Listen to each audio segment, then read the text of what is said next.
Students, class 10 हमने last video में पहले और दूसरे पद की व्याख्या की थी। आज हम पार्ट 1 के तीसरे और चौथे पद की व्याख्या करेंगे, जिसके कवि हैं सूरदास। हमारी हरी हारिल की लकड़ी, मन करम वचन नंद नंदन और यह दृढ़ करी पकड़ी। इस पद्यांश में या इस पद में जब श्री कृष्ण गोपियों के लिए योग साधना का संदेश भेजते हैं तो गोपियां हैं जो बहुत ज़्यादा दुखी हो जाती हैं। श्री कृष्ण उन्हें निर्गुण उपासना या योग का संदेश देते हैं, जिससे गोपियों को बहुत ज़्यादा दुख होता है। और इस पद्यांश में गोपियां योग साधना और श्री कृष्ण के प्रेम के प्रति अपने भावों को व्यक्त कर रही हैं कि हम निर्गुण भक्ति के उपासक नहीं है या हमारे जीवन में उनका कोई महत्व नहीं है, हम तो सैगुण भक्ति धारा की उपासक हैं। निर्गुण भक्ति धारा और सैगुण भक्ति धारा में क्या अंतर है? निर्गुण भक्ति धारा होती है जिसमें ईश्वर में विश्वास नहीं रखा जाता, इसके कवि हैं कबीरदास। और सैगुण भक्ति धारा वो होती है जिसमें ईश्वर में विश्वास रखा जाता है। सूरदास जी हैं, श्री कृष्ण के भक्त हैं, श्री कृष्ण में विश्वास रखते हैं। तुलसीदास जी हैं, वो राम के भक्त हैं, वो राम में विश्वास रखते हैं। हमारी हरी हारिल की लकड़ी, हरी हमारी मीन्स हमारे लिए, हरी श्री कृष्ण, हारिल पक्षी का नाम है, हारिल पक्षी की लकड़ी मीन्स लकड़ी के समान है। यहाँ पर गोपियाँ कह रही हैं कि हमारे लिए श्री कृष्ण हारिल पक्षी की लकड़ी के समान है, जो सदैव अपने पंजों में पकड़े रहता है। वो कहता है कि ये मेरे जीवन का आधार है, इसके बिना मेरे जीवन की कल्पना नहीं की जा सकती। उसी प्रकार गोपियाँ नंद नंदन, नंद के पुत्र श्री कृष्ण को उर मीन्स हृदय में मन कर्म वचन, मन कर्म और वचन से बसाए हुए हैं या अपना आधार बनाए हुए हैं, या दृढ़ करी पकड़ी और दृढ़ता पूर्वक पकड़े हुए हैं। अर्थात गोपियां श्री कृष्ण की मन वचन और कर्म से उपासिकाएं हैं या उपासना करती हैं या आराधना करती हैं। जागत सोवत स्वप्न दिवस निशी काना काना जकरी, कि जागते हुए, सोवत में सोते हुए, दिवस दिन में, निशी रात में, और सपने में या स्वप्न में काना काना कृष्ण कृष्ण जकरी रटती रहती हैं। अर्थात गोपियां श्री कृष्ण से अक्षण भर के लिए भी या पल भर के लिए भी अलग नहीं रह सकती। सुन्नत जोग लागत है ऐसौ जऊ करऊ ककड़ी। आगे गोपियां कहती हैं कि हे उद्धव, हमारे लिए तो ऐसा योग संदेश सुन्नत में सुना रहे हो, जो आप हमें योग साधना का संदेश सुना रहे हो, वह योग साधना का संदेश हमें ऐसे लग रहा है जैसे करोई कड़वी ककड़ी ककड़ी, जैसे ककड़ी है जो कड़वी होती है, उसी प्रकार योग साधना का संदेश हमें कड़वी ककड़ी के समान कड़वा और अरुचिकर लग रहा है। सूतौ व्याधि हमको ले आए, देखी सुनी न करी, कि हे उद्धव, हमको हमारे लिए, व्याधि मीन्स बीमारी, हमारे लिए ऐसी बीमारी ले आए हो, देखी जिसको हमने न तो देखा था, सुनी न सुना था, न करी व्यवहार में करके देखा था, कि हम हे उद्धव हमारे लिए ऐसी बीमारी ले आए हो जिसको न तो देखा था, न सुना था और न ही व्यवहार में करके देखा था। यह तऊ सूर तिन्ही लेई सौंपो, जिनके मन चक्री। आगे सूरदास गोपियों के माध्यम से कहते हैं कि तनी उन्हें जाकर लेऊ सौंपो, योग साधना का संदेश दो, उन्हें जाकर योग साधना का संदेश सौंपो, जिनके मन चक्री मीन्स दुविधा में है, भटकन में है, किसी के प्रति आस्था नहीं है। हम तो श्री कृष्ण के प्रति समर्पित हैं, अर्थात हमारी श्री कृष्ण के प्रति आस्था है। तो ये है आपके तीसरे पद की व्याख्या। इसके बाद हम काव्य सौंदर्य शिल्प सौंदर्य निकालेंगे, जिसे हमें पता चलेगा कि इसमें कौन सा अलंकार है, कौन सा छंद है, किस रस का प्रयोग किया गया, भाषा कैसी है। तो संपूर्ण पद में ब्रज भाषा का प्रयोग किया गया है और वियोग श्रृंगार का प्रयोग देखते ही बनता है। वियोग श्रृंगार क्या होता है, जहाँ पर प्रिय और प्रियतम के मिलन में रुकावट या बाधा उत्पन्न होती है उसे वियोग श्रृंगार कहते हैं। और माधुर्य गुण का प्रयोग किया गया है। हारिल, हारिल की लकड़ी यहाँ पर रूपक अलंकार है। कौन सा अलंकार हुआ, रूपक अलंकार। रूपक अलंकार की क्या परिभाषा बनेगी, जहाँ उपमान और उपमेय में अभेद बताया जाए वहाँ पर रूपक अलंकार होता है।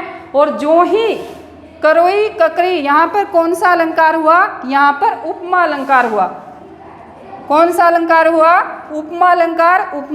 उपमा अलंकार की क्या परिभाषा बनेगी, जहाँ उपमान और उपमेय में तुलना की जाए वहाँ पर उपमा अलंकार है। यहाँ गोपियों के किसके साथ तुलना की जा रही है, कड़वी ककड़ी के साथ तुलना की जा रही है। और संपूर्ण पद ही गेय योग्य है। गेय मीन्स गाया जा सकता है। तत्सम और तद्भव शब्दों का प्रयोग किया गया है। अब है आपका फोर सरलार्थ। हरी है राजनीति पढ़ी आए, समूची बात कहत मधु करके समाचार सब पाए। यहाँ पर जब श्री कृष्ण गोपियों के लिए योग साधना का संदेश भेजते हैं तो योग साधना या निर्गुण उपासना के संदेश को सुनकर गोपियों को बहुत ज़्यादा दुखी होती हैं। और जो श्री कृष्ण ने उनके प्रति व्यवहार किया वो उस व्यवहार को अन्याय, अत्याचार और धोखा कहती हैं। वे निर्गुण भक्ति की उपासक नहीं है, वो तो सैगुण भक्ति धारा की उपासक है। यहाँ पर एक सखी दूसरी सखी से कह रही है, हरि है राजनीति पढ़ी आए।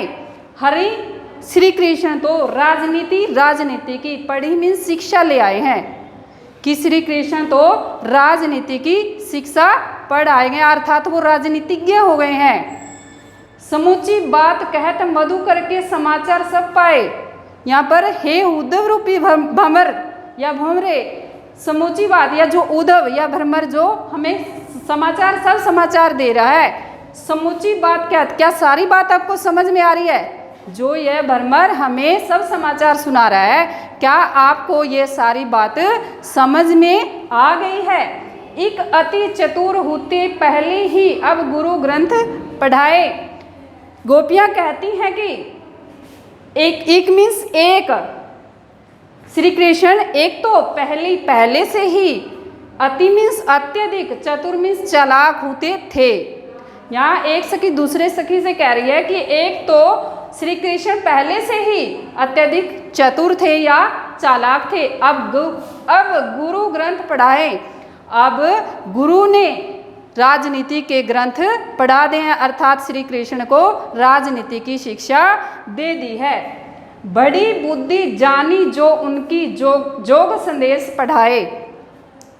कि बड़ी मीन्स विशाल, श्री कृष्ण की बुद्धि है जो बहुत ज़्यादा विशाल है, उसका अनुमान तो हम इसी से लगा सकते हैं जो हमारे लिए इन्होंने जोग मीन्स योग साधना का संदेश हमारे लिए भेजा है। उद्धव भले लोग आगे के पर हित डोलत धाये। उद्धव, हे उद्धव भले लोग प्राचीन काल में हे उद्धव आगे के प्राचीन काल के लोग, भले लोग दूसरों पर हित मीन्स दूसरों की, सज्जन, भले मीन्स क्या होता है सज्जन। हे उद्धव सज्जन, प्राचीन काल में सज्जन लोग परहित दूसरों की भलाई के लिए डोलतदायक घूमते फिरते थे।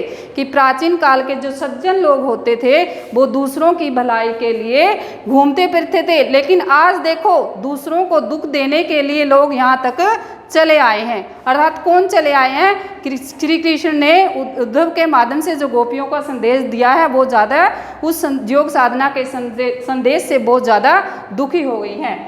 अब अपने मन फेर पाए चलत जू हुते चुराए।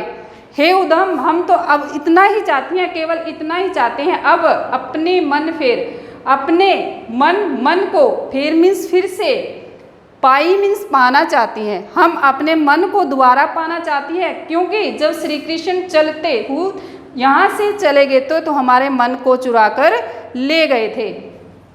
ते कऊँ अनिति करई अपने जई और अनिति छुड़ाए। हम ते क्यों अनिति, वे क्यों अनीतिपूर्ण व्यवहार कर रहे हैं, अर्थात दूसरे जो हम प्रेम की भावनाएं समझ रही हैं, प्रेम के मार्ग पर चल रही हैं, वो इसको क्यों छुटवाना चाहते हैं जे और अनीति छुटवाए, और ये इस प्रकार का व्यवहार करके हमारे लिए नीति मीन्स अन्यायपूर्ण व्यवहार कर रहे हैं, अर्थात गोपियों के साथ अन्याय हो रहा है। राज धर्म तऊ यही सूर जो प्रजा न जाहि स्थाए। आगे सूरदास जी गोपियों के माध्यम से कह रहे हैं कि हे सूरदास जी गोपियों के माध्यम से कह रहे हैं कि हे सखियों, राजधर्म राजा का धर्म तो है, न प्रजा को न स्थाये की प्रजा को दुखी न करे, लेकिन श्री कृष्ण ने गोपियों के लिए जो योग साधना का संदेश दिया है वो गोपियों को बहुत ज़्यादा दुखी कर रहा है। इस प्रकार से आपके 4 सरलार्थ की व्याख्या हो गई है। अब हम काव्य सौंदर्य शिल्प सौंदर्य देखेंगे। वही व्रज भाषा का प्रयोग किया गया है, वियोग श्रृंगार माधुर्य गुण की प्रधानता रही है, और यहाँ पर हरि है में है वर्ण की आवृत्ति के कारण अनुप्रास अलंकार है। कौन सा अलंकार है? अनुप्रास अलंकार। और बात कहत में और गुरु ग्रंथ में गै वर्ण की आवृत्ति के कारण अनुप्रास अलंकार है।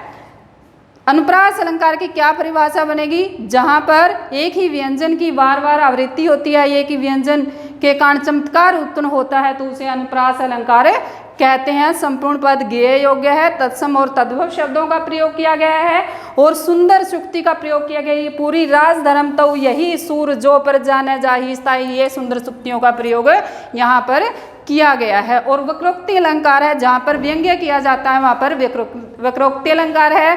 आशा करती हूँ कि आपको ये दोनों पद समझ में आ गए होंगे, और इससे संबंधित आप सारे प्रश्न उत्तर रिवाइज करेंगे। धन्यवाद।